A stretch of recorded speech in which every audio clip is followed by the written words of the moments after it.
December 19th, 1930. A cold Friday on the Magotty Creek Bridge, Franklin County, Virginia. Two brothers, each at the wheel of a car loaded down with moonshine. Forrest Bondurant in one, 29 years old, jaw like an anvil, the kind of man people in the county already whispered couldn't be killed. His little brother Jack, in the other, 20 years old, scared and proud at the same time. Then the deputies stepped out from the brush.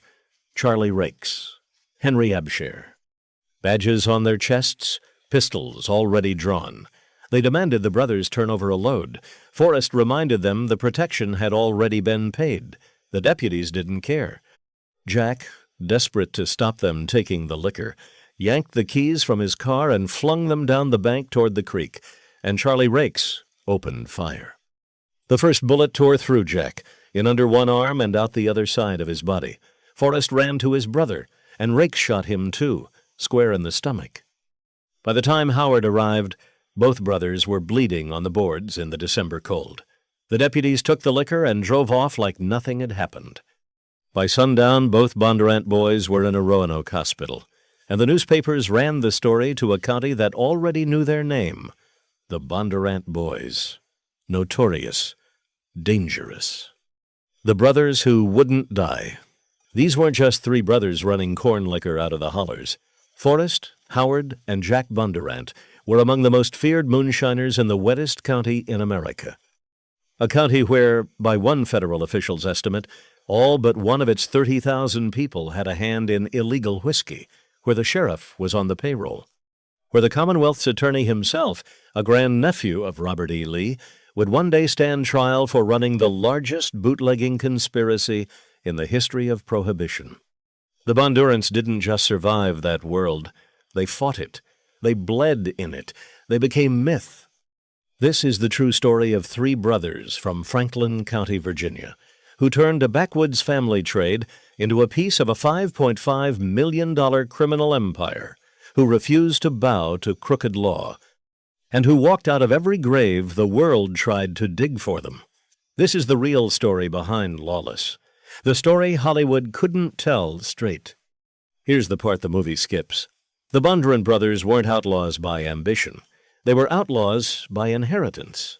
And what happened to them wasn't a tidy Hollywood crime story.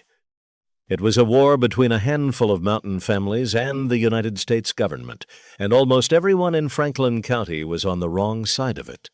You have to understand Franklin County to understand the Bondurants. Tucked into the foothills of the Blue Ridge, about 30 miles south of Roanoke, it was poor country, red clay, steep hollows, corn growing on land too rocky for anything else. By the time Prohibition arrived in 1920, the people of Franklin County had been distilling whiskey for well over a century. They didn't see it as crime. They saw it as the only way to turn a bushel of corn into real money. A bushel of corn sold for next to nothing. The same bushel, run through a copper still, became gallons of liquor worth a small fortune on the street. In a county where families were starving, that math wasn't temptation. It was survival. The Bondurant family had been in Franklin County since the 1700s. The boys' father, Granville Thomas Bondurant, was a farmer who served on the county board of supervisors, a respected man. Their mother was Melissa Barbour. Then tragedy came. In 1918, the Spanish flu pandemic ripped through the family and killed their mother and two of their sisters. Forrest himself caught the fever and lived. Howard would later say that's when he first believed his brothers couldn't be killed. Howard was the oldest, born in the 1890s. Then Forrest, born October 21st, 1901. Then Jack, the baby, born April 8th, 1910. Howard came back from the First World War a changed man, the kind of survivor who couldn't sleep without a bottle nearby, who drank until the memories went underwater. By the time the 18th Amendment passed in 1920, Howard was already a man with too much pain and not enough work. Moonshine was the obvious answer, to drink and to sell. Forrest was the middle brother and the brain of the operation. Quiet, watchful, the kind of man who said 3 words a day and meant every one of them. By his late 20s, he was running the Blackwater Filling Station, a combination gas pump, restaurant, and moonshine way station on the road between the Hollers and Rocky Mount. Liquor came down from the stills in the woods. Cars came up from Roanoke, from Lynchburg, from as far away as Washington and Baltimore. Forrest sat at the counter, took the money, set the prices, and watched everything. Then there was Jack, the youngest, vain, the kid who wanted to be somebody. He wanted a Ford with white wall tires. He wanted a tailored suit. He wanted to walk into a room and have men nod and women look twice. Jack was the dreamer. And in Franklin County in 1930, that made him the most dangerous Bondurant of all, because dreamers take risks the careful men won't. By the late 20s, the three brothers had built something real. Not the biggest operation in the county, but one of the most respected. They worked a copper pot still hidden in the woods above their family land. Forrest negotiated. Howard handled the heavy work and the muscle. Jack ran deliveries. They sold to a network of bootleggers who carried the liquor north in modified Ford coupes, engines bored out, suspensions reinforced, hidden floor compartments. The Bondurants mostly kept their hands clean of the transport. They made the product. They took the cash. And for a few years, in a county where greed was getting people killed, that quiet discipline kept them alive. But here's the thing about Franklin County. You couldn't stay small, because by the late 20s, the moonshine business had been organized, quietly, brutally, from the top down, and the man at the top wasn't a moonshiner at all. He was the law. His name was Charles Carter Lee, Commonwealth's attorney of Franklin County, grandnephew of Robert E. Lee, the Confederate general. Educated, polished, the kind of man who shook hands at church and quoted scripture at the courthouse. Carter Lee, according to federal prosecutors, was the instigator of what came to be called the Great Moonshine Conspiracy, a criminal arrangement that ran from 1928 to 1935, and that, by the federal case, defrauded the United States government of $5.5 million in unpaid whiskey excise taxes. In today's money, roughly $120 million from one county in 7 years. Here's how it worked. The sheriff, D. Wilson Hodges, known around the county as Pete, had spent $2,000 of his own money to win his office, and he set out to make it back. He and his deputies went to the moonshiners with a deal. Pay a fee, and the deputies wouldn't smash your still. Pay, and your liquor moved without trouble. The fee was $25 for every still, and $10 for every load of whiskey that rolled. They called it the granny fee. Within a year, every major moonshiner in Franklin County was paying it. And the money was good. A sheriff drew about $100 a month in salary. Deputies drew no base salary at all, yet the protection take could run $200 a month and more, which is how men on a lawman's pay ended up driving new cars. One deputy, Jeff Richards, became the conspiracy's collector, the man who moved the money around. The conspiracy didn't just protect moonshiners, it supplied them. Through mercantile fronts around places like Ferrum, the network moved staggering quantities of raw material. When novelist Sherwood Anderson came down to cover the case for Liberty magazine, he laid the numbers out. Nearly 34 million pounds of sugar, more than 15 million pounds of corn and rye meal, 15 million pounds of miscellaneous grain, over 1 million pounds of malt, and tons of hops and yeast besides. Enough, Anderson reckoned, to account for some 3.5 million gallons of moonshine pouring out of one mountain county. His coverage helped cement the name the county still carries, the wettest county in the world. And the Bondurants. They paid the granny fee for a while. They had to. But by 1930, something had shifted. The brothers had started pushing back. They'd stopped paying full. Forrest had words with deputies in his roadhouse. Word reached the law that the Bondurant boys thought they were above the system. Word came back that the Bondurants needed a lesson, which brings us back to that bridge. The Magotty Creek shooting on December 19th, 1930, wasn't a random stop. It was a message. 2 deputies, 2 brothers, 2 cars full of liquor, and a refusal to surrender. Jack took a bullet through the body. Forrest took one in the stomach, going to his brother's aid. The deputies left them bleeding and took the load, which almost certainly got resold through the same network they were supposed to be policing. Henry Abshire, one of the two deputies on that bridge, would later be tied in court to exactly that, the illegal resale of seized liquor and equipment. Both Bondurant brothers survived. Of course they did. They were Bondurants. The newspapers ran it under headlines about a county supervisor's two sons shot by officers. The whole county read it. The whole county understood what it meant.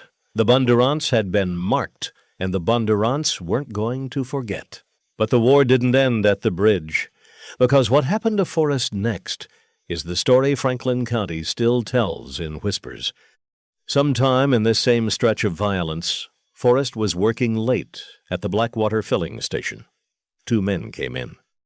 The accounts vary on exactly who they were and what they wanted, but the result is documented in the family record. They cut Forrest Bondurant's throat. They left him for dead on the floor of his own roadhouse and walked out into the cold, expecting never to see him again. What Forrest did next became Franklin County legend. He stood up. He held his neck together.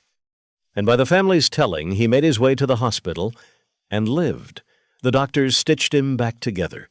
In the legend, he walked 9 miles through the snow. The truth is probably less cinematic. The hospital was likely closer, and he was probably driven part of the way. But here's what's documented, and what his great-nephew Matt Bondurant confirmed. Forrest's throat was cut. Forrest survived, and every man in Franklin County who'd thought the Bondurants could be broken now understood they couldn't. They started calling Forrest the Rasputin of the Hollers, the man who couldn't be killed, the New Yorker. Then came Howard, the wild one, the drinker, the veteran with the 1,000-yard stare. When Howard heard what had happened to Forrest, the story goes he went on a tear that lasted weeks. He drank. He fought. He hunted men through the county roads with brass knuckles in his pocket and a pistol in his belt. And the lore says, though it lives more in family memory than in any court record, that Howard tracked down at least one of the men involved in the attack on his brother. What happened to that man, the family won't say. But after a certain night, that name disappeared from Franklin County and never came back. The Bondurants had survived, but the war they were caught up in was bigger than 3 brothers, and the United States government was already moving against the whole county. It started with the numbers. Federal prohibition officials had begun saying out loud that of Franklin County's 30,000 people, all but a literal handful were mixed up in the whiskey business, 99 out of 100. That kind of figure in a federal file was a signal Washington had noticed. So the Treasury Department's alcohol tax unit sent in their best man, Colonel Thomas Bailey, a decorated First World War veteran turned federal agent, tough, patient, and smart enough to do what no agent had ever done in Franklin County before. He didn't try to arrest the moonshiners. He posed as a small-time buyer. Over roughly 2 years, he built the case from the inside, drinking with bootleggers, riding with rum runners, listening, taking notes. He let the small distillers run. He was after the network. The deputies, the merchants, the Commonwealth's attorney himself. In October of 1934, a federal grand jury convened in Harrisonburg, a safe distance from Franklin County. 3 months later, in February of 1935, it handed down a 22-page indictment, 68 overt acts of conspiracy, 35 defendants plus a corporation, and 55 more named as unindicted co-conspirators. Among the accused, a former sheriff, deputies including Henry Abshire, a state prohibition officer, and at the top of the indictment, Commonwealth's Attorney Charles Carter Lee. But before the trial, the conspiracy started cleaning up. Jeff Richards, the deputy who had moved the conspiracy's money, was the government's prize witness, scheduled to testify before the grand jury in Harrisonburg. He never made it. 17 days before his court date, Jeff Richards was gunned down. To this day, no one knows for sure who pulled the trigger. Some say a fellow conspirator silencing a man who knew too much. Some say a moonshiner settling a score. What's documented is that the government's most valuable insider was dead, and the case went on without him. The Great Moonshine Conspiracy Trial opened in Roanoke on April 22, 1935. It became the longest criminal trial in Virginia history up to that point, 10 weeks. 49 days of testimony, over 200 witnesses, 176 for the prosecution, 69 for the defense. Sterling Hutchison led the case for the government. Judge John Paul presided, and the parade of witnesses included some of the most colorful figures in American criminal history.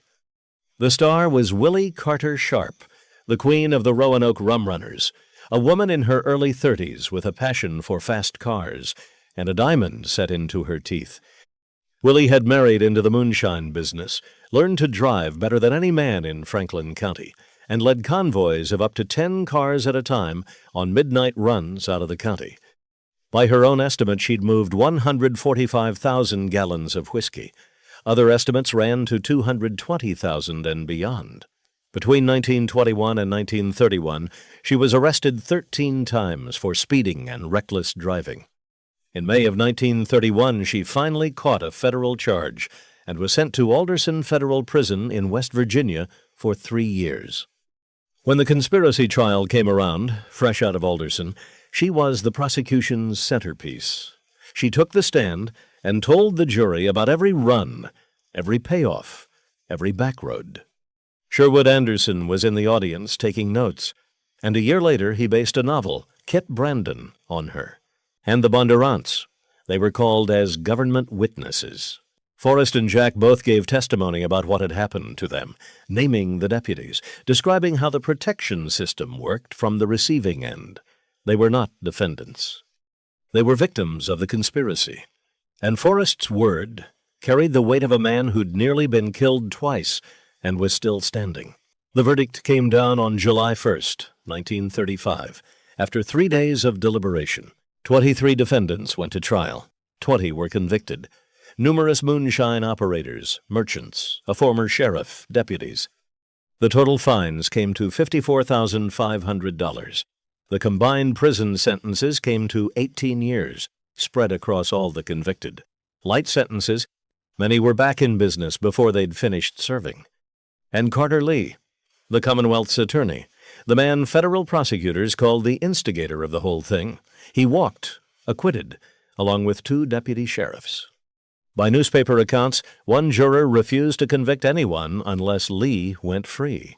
The jury believed he was a Lee, a Virginia gentleman, and couldn't possibly have been involved.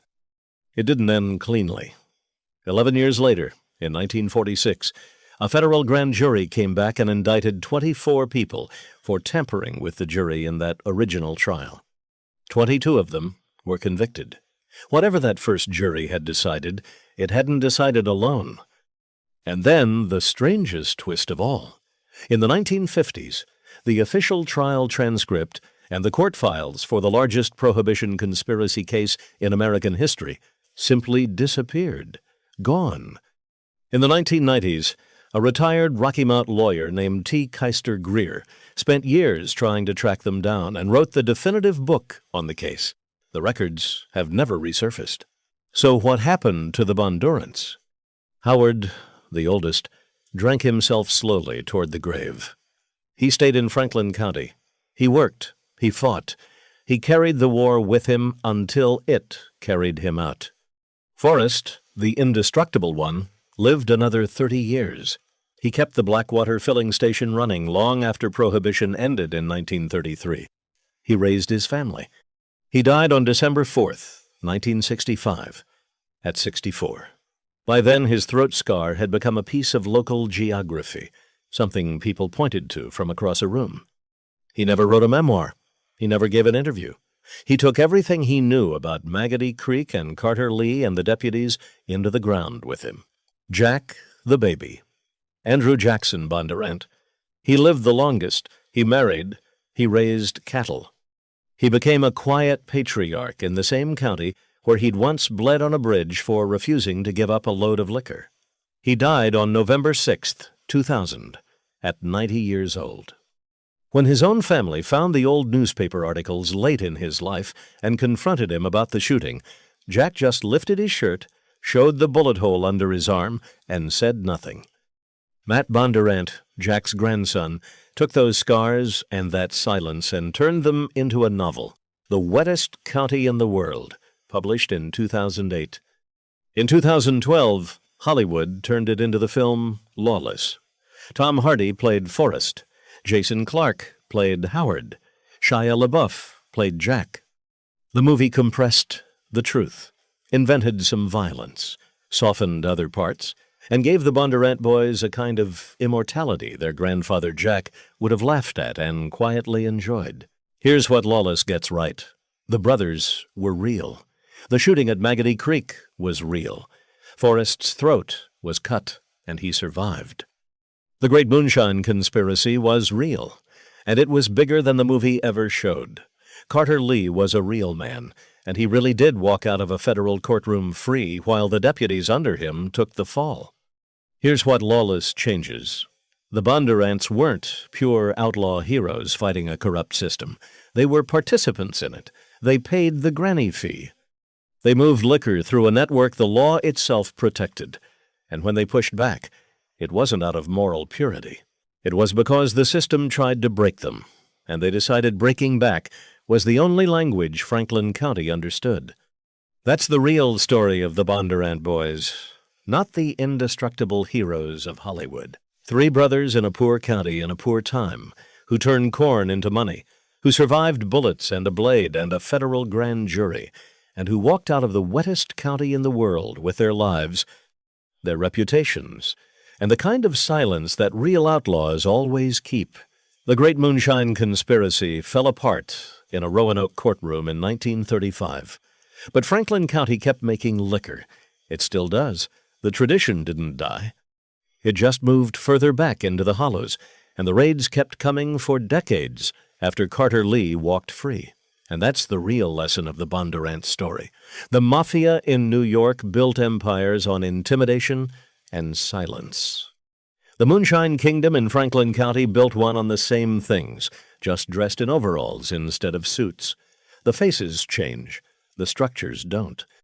Wherever the money is big enough and the law is cheap enough, there will always be 3 brothers somewhere willing to bleed on a bridge to keep their share of it. Forrest, Howard, and Jack Bondurant didn't set out to become legends. They set out to survive.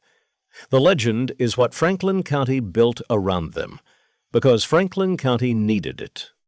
In a place where the law took your liquor and resold it, where the Commonwealth's attorney ran the racket, where deputies shot you on a bridge in December and walked away free, the only way to keep your dignity was to refuse to die. The Bondurants refused. That's all. And that, in the end, is what made them indestructible. If this story pulled you in, hit subscribe. We drop a new investigative true crime documentary every week. And drop a comment below. What do you think Lawless got most wrong about the real Bondurant brothers? Was Forrest really indestructible?